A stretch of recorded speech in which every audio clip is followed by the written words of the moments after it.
Hello everyone, welcome to the day 5 of 30 days of editing course। Last video में हमने timeline के बारे में देखा था।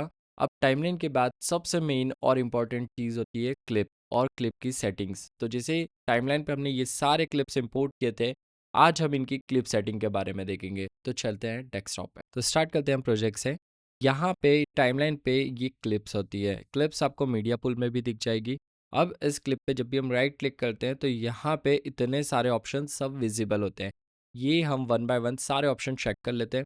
तो सबसे फर्स्ट जिसे राइट क्लिक करते हैं तो यहाँ पे होता है न्यू कंपाउंड क्लिप। अब कंपाउंड क्लिप क्या होता है? मान लीजिए कि आपको ये पांचों क्लिप हैं और इन पे एक साथ कुछ वर्क करना है, इन क्लिप को मर्ज करना है। तो मर्ज करने के लिए हमें राइट क्लिक करना है और हम न्यू कंपाउंड क्लिप पे क्लिक कर देंगे। अब इसके बाद हम यहाँ पे जो भी क्लिप 01 नाम दे दें, तो उसके बाद ये 4 क्लिप मिलके एक सिंगल क्लिप बन जाएगी। अब अगर आपको कलर ग्रेड करना है तो आप इस सिंगल क्लिप पे कलर ग्रेड कर सकते हैं। बट अगर हम इसको कंपाउंड नहीं करते तो हमें 4 अलग-अलग क्लिप्स पे कलर ग्रेड करना होगा।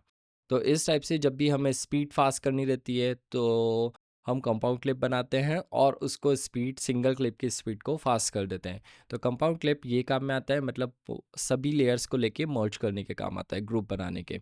उसके बाद राइट क्लिक के सेकंड ऑप्शन हमें आता है न्यू फ्यूज़न क्लिप। तो अभी ये नॉर्मल क्लिप है, जैसे ही हम क्लिक करेंगे तो फ्यूज़न टाइमलाइन के हिसाब से ये क्लिप कन्वर्ट हो जाएगी। न्यू वीएफएक्स का क्लिप, ये अभी हमारे वर्क का नहीं है। रेंडर इन प्लेस, कभी कभी ये होता है कि जब हेवी फुटेजेस रहती है तो वो एक जगह पे प्ले होने में काफ़ी ज़्यादा लैग करती है, स्लो स्पीड में वर्क करती है। तो हम रेंडर इन प्लेस कर सकते हैं, मतलब पर्टिकुलर जिसे ही हम एक्स दबाते हैं तो ये क्लिप सिलेक्ट हो जाती है। हम इसको राइट क्लिक करके मार्क इन और इधर से राइट क्लिक करके मार्क आउट भी कर सकते हैं। अब ये क्लिप सिलेक्ट हो गई, हम इसको रेंडर इन प्लेस कर देंगे। तो ये पूछेगा कि हमें क्या सेटिंग्स पे करना है। ये जो हमने ऑप्टिमाइज मीडिया और प्रॉक्सी जनरेटर किया था उसी का एक शॉर्ट फॉर्म है, शॉर्टकट है।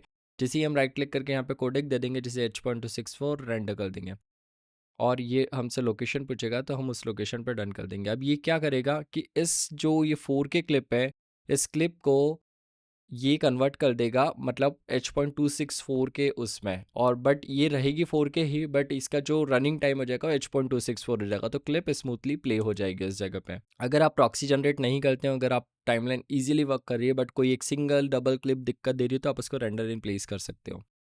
अब उसके बाद यहाँ पे ऑप्शन आपके आ जाएगा डिकम्पोज टू ओरिजिनल। ये भी आप कर सकते हो। अगर आपको उस क्लिप को रेंडर इन प्लेस नहीं करना है, वो ओरिजिनली रखना है, तो आप डिकम्पोज टू ओरिजिनल कर सकते हैं। देन उसके बाद कॉपी का ऑप्शन है, सभी को पता है। कमांड सी जब हम प्रेस करते हैं तो किसी भी क्लिप को हम कॉपी और कमांड वी से पेस्ट कर सकते हैं। उसके बाद ऑप्शन है पेस्ट का, कमांड वी।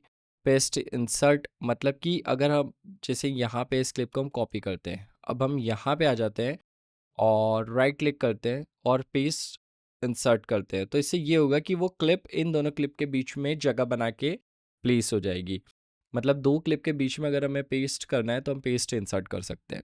अब उसके बाद हमारा जो नेक्स्ट ऑप्शन है वो है इंसर्ट गैप। जैसे हम इस पर क्लिक करते हैं तो यहाँ पे एक क्लिप के बराबर गैप बन जाता है। अगर हमें कोई इसमें ऐड करना है, अब जैसे हमें यहाँ पे अगर गैप बनानी है तो हमें या तो ये पूरा सिलेक्ट करना पड़ेगा और फिर आगे करना पड़ेगा, कट लगाने पड़ेंगे। उसकी जगह हम डायरेक्ट ये राइट क्लिक करें और यहाँ पे इंसर्ट गैप कर दे तो अपने आप वो गैप बन जाएगी। अगर हम यहाँ भी क्लिक करते हैं तो यहाँ पे वो गैप क्रिएट कर देगा। ठीक है, उसके बाद हमारा ऑप्शन है पेस्ट एट्रीब्यूट्स। एट्रीब्यूट्स क्या होते हैं?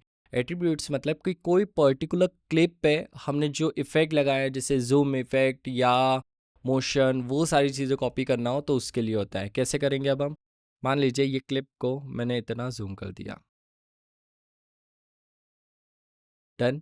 अब ये जो क्लिप है मुझे सेम इतना जूम इस क्लिप पे भी एक्टिव करना है, तो मैं यहाँ पे कमांड सी दबाऊंगा, कॉपी करूंगा और यहाँ पे आने के बाद या तो हम पेस्ट एट्रीब्यूट करेंगे या फिर हम ऑप्शन वी कर देंगे या अल्ट वी।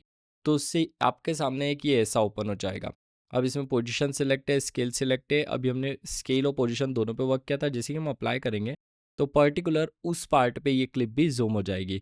मतलब उसकी जो स्केल पोजीशन ट्रांसफॉर्म हमने किया था वो सब हमने इस पे कॉपी कर दिया। अब इसके बाद हम राइट क्लिक करेंगे, यहाँ पे रिमूव एट्रीब्यूट्स आता है। मान लीजिए कि अगर हम इसको वापस करें और रिमूव एट्रीब्यूट्स करेंगे तो जो एट्रीब्यूट्स हमने अप्लाई किए थे वो सब हम रिमूव कर सकते हैं। यहाँ पे आप पर्टिकुलर सेलेक्ट भी कर सकते हो और पूरे भी हटा सकते हो।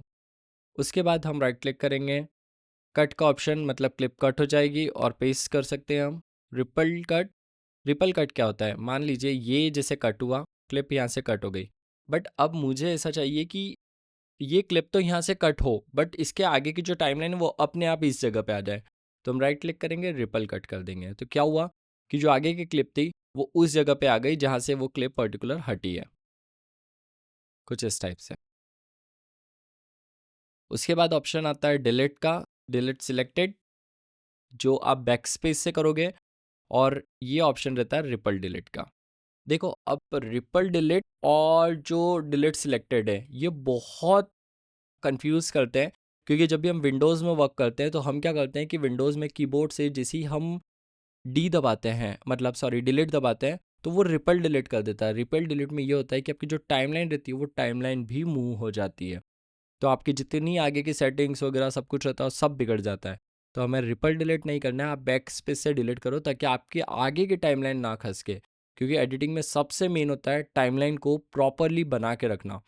एक फ्रेम, दो फ्रेम की टाइमलाइन भी जब स्लाइड हो जाती है तो ऑडियो आगे पीछे होने लग जाती है, आपको दिखने लग जाती है। तो वो चीज़ आप ध्यान रखें कि आप रिपल डिलीट का यूज़ बहुत कम करें।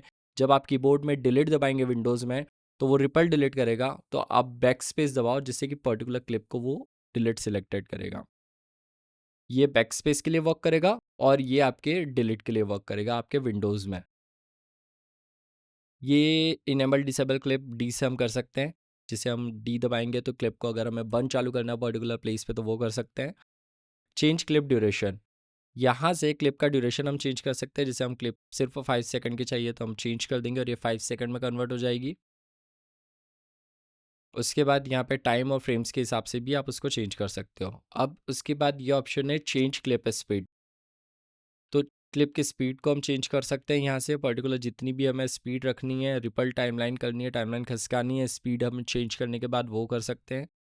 अब यहाँ पे अगर मान लीजिए मुझे चारों फ्रेम सिलेक्ट करनी है और मैं आता हूँ चेंज क्लिप ड्यूरेशन पे, मुझे चारों फुटेजेस सिर्फ 5 सेकंड की चाहिए। जब आप कोई इफेक्ट लगाते हैं जो मल्टीपल 50 क्लिप है, ये हमने देखा होगा कि वेडिंग में जब हम टीज़र कट करते हैं तो हमें 2 सेकंड पे हर क्लिप को कट करना रहता है, तो 2 सेकंड या 1 सेकंड पे, तो उसमें ये होता है कि बहुत बार हमें मैनुअली करना पड़ता है।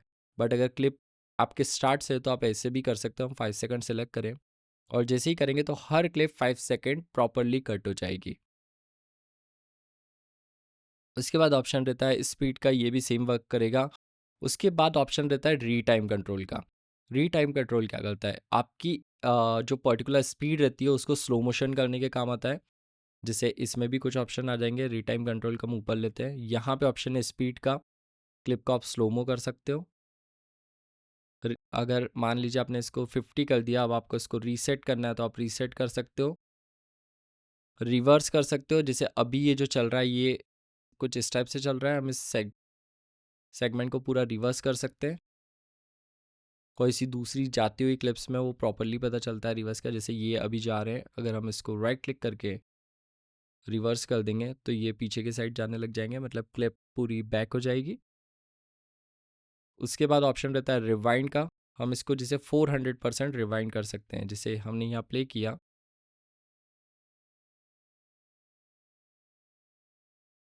तो रिवाइंड ये करता है कि पर्टिकुलर प्लेस पे उस क्लिप को रिवाइंड कर देगा और फिर उसको वापस स्टार्ट कर देगा। एक बार हम इस क्लिप पे करते हैं, इस पे आपको रिवाइंड बेटरली समझ में आएगा। हम रिवाइंड 800% करते हैं, तो जैसे ये चला, यहाँ पे इसने स्पीड स्लो कर दी, फिर इसने रिवाइंड किया और वापस प्ले कर दिया। ये इफेक्ट आपको प्री वेडिंग और वेडिंग में बहुत हेल्पफुल रहेंगे ये tools. Speed ramp up from 0%। अब स्पीड रैम कैसे वर्क करता है, देखो यहाँ पे पर्टिकुलर स्पीड उसने कितनी कर दी है, कम कर दी है स्पीड, और फिर उसके बाद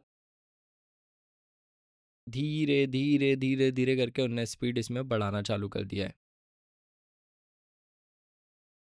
मतलब कि क्लिप को उसने यहाँ से 0% से स्पीड दी थी, 30% किया, 50% किया, 70% किया और 100% किया। ऐसा आप कर सकते हो अगर आपको कोई क्लिप ऐसी चाहिए जो धीरे धीरे धीरे धीरे करके स्लो से फास्ट हो। रीसेट क्लिप, क्लिप पे जो भी हमने चीज़ें अप्लाई की है वो पूरी सब कुछ रीसेट हो जाएगी। अब इसके बाद हम राइट क्लिक करते हैं, यहाँ पे ओपन इन फ्यूजन पेज के ऑप्शन पे हमें वर्क करना ही नहीं करना है इन तीनों चीज़ों पे। क्लिप का पर्टिकुलर आप यहाँ से कलर डिसाइड कर सकते हो, जो भी कलर की आपको क्लिप रखनी है। जैसे ग्राफिक्स की सारी क्लिप का कलर आप अलग कर सकते हो। जनरेट ऑप्टिमाइज मीडिया ऑलरेडी हम देख चुके हैं। रेंडर केज और इन दोनों चीज़ों का भी हमें वर्क नहीं है, कॉन्फॉर ब्लॉक का भी नहीं है। फाइंड इन मीडिया पुल, जैसे ही हम इस पर क्लिक करते हैं तो क्लिप मीडिया पुल में कहाँ पे हम उसे फाइंड कर सकते हैं। अगर आपको इस क्लिप को रिप्लेस करना है तो राइट क्लिक करेंगे, क्लिप ऑपरेशन पे जाएंगे और यहाँ से रिप्लेस कर सकते हैं। देन उसके बाद हम वापस राइट क्लिक करते हैं। क्लिप एट्रीब्यूट्स, मतलब कि ये क्लिप के आप एट्रीब्यूट्स देख सकते हो, क्लिप कितने फ्रेम रेट की है, उसके डेटा लेवल्स क्या, और सारी चीज़ें आप यहाँ से डिसाइड कर देते हो। अब क्लिप एट्रीब्यूट्स क्या काम में आता है? बहुत बार जब हम प्रोजेक्ट को प्रीमियर प्रो से स्विच करते हैं तो कभी कभी ये होता है कि दाविंची रिजॉल्व प्रोजेक्ट के फ्रेम रेट के हिसाब से क्लिप को चेंज नहीं करता है। तो हम पर्टिकुलर जैसे कोई प्रोजेक्ट 24 पे है तो क्लिप 30 पे ही है, जिसके कारण टाइमलाइन आगे पीछे हो जाती है। तो हम इसको आके यहाँ से 24 में चेंज कर सकते हैं, कुछ इस टाइप से। अब ये दो ऑप्शन अभी हमें यूज़ के नहीं है, डुप्लीकेट फ्रेम्स और टेक्स्ट सिलेक्टर, तो हम इन्हें लीव करते हैं। तो क्लिप सेटिंग के जितने इंपॉर्टेंट पार्ट थे वो सारे हम देख चुके हैं। क्लिप कैसे सिलेक्ट होती है, क्या क्या चीज़ें उसमें यूज़ होती है। अब बस हमारे दो से तीन चीज़ें बची है। वो ये है कि क्लिप को ओपन और क्लोज करना। जैसे यहाँ पे आप क्लिक करोगे तो आपको इस टाइप का ब्रैकेट दिखेगा और यहाँ पे आप करोगे तो इस टाइप की लाइन्स आ जाएगी। ये किस लिए होता है? जैसे अभी हमने रीटाइम कंट्रोलर ऑन करके रखा है तो हम यहाँ से पकड़ के इसको स्लोमो कर सकते हैं डायरेक्टली जितना करना है। कभी कभी क्या होता है, जैसे मान लीजिए यहाँ पे ये जो जगह है, अब मुझे पर्टिकुलर नहीं पता है कि मैं कितने परसेंट स्लो मोशन करूँगा ताकि ये इसमें फिट हो जाएगा। तो हम इसको बस यहाँ से होल्ड करके यहाँ तक खींच देंगे तो ये पर्टिकुलर उतना परसेंट पे स्लो कर देगा। बहुत अमेजिंग फीचर है ये, आपको बहुत हेल्पफुल होगा जल्दी जल्दी वर्क करने के लिए। उसके बाद ये रहता है क्लिप को ओपन क्लोज करने के लिए, आप इसको ओपन क्लोज यहाँ से कर सकते हो। अब इसमें आप राइट क्लिक करोगे तो आप यहाँ पे डिज़ोल्व भी ऐड कर सकते हो। कॉर्नर पे आके जब ऐसा ऑप्शन आएगा तो आप 7 फ्रेम्स का डिज़ोल्व लगा दो। डिज़ोल्व क्या होता है? क्लिप को धीरे धीरे फेड कर देता है, कुछ इस टाइप से। या दोनों क्लिप को मर्ज करना है तो इसके बीच में भी हम डिज़ोल्व लगाते हैं ताकि आधा आधा करके वो दोनों क्लिप्स को मर्ज कर देता है। अगर हम इन दोनों क्लिप को जोड़ें और इनको बीच में एकदम सेंटर पे आके हम 14 फ्रेम्स का डिज़ोल्व लगा दें तो क्या होगा? दोनों क्लिप को मर्ज करके बहुत सॉफ्ट तरीके से उसने क्लिप चेंज कर दी। अगर ये नहीं होता डिज़ोल्व तो क्लिप कुछ इस टाइप से चेंज होती। तो ये थे क्लिप की बहुत नॉर्मल सेटिंग्स जो हमने सारी देख चुके हैं हम। क्लिप सेटिंग्स भी हमारी कंप्लीट हो गई है, हमारी टाइमलाइन, मीडिया पूल, ये सारी चीज़ें क्लोज हो चुकी है। अगर आपने टाइमलाइन और मीडिया पूल के लेक्चर मिस कर दिए तो वो एक बार आप जाके बिल्कुल देखें वो चैप्टर्स। उसमें काफ़ी ज़्यादा इन्फॉर्मेशन है आपको one by one Da Vinci resolve पूरी तरह से सिखाने के लिए। तो इसी तरह से हमारे चैनल को लाइक, शेयर और सब्सक्राइब कीजिए। मिलते हैं नेक्स्ट वीडियो में।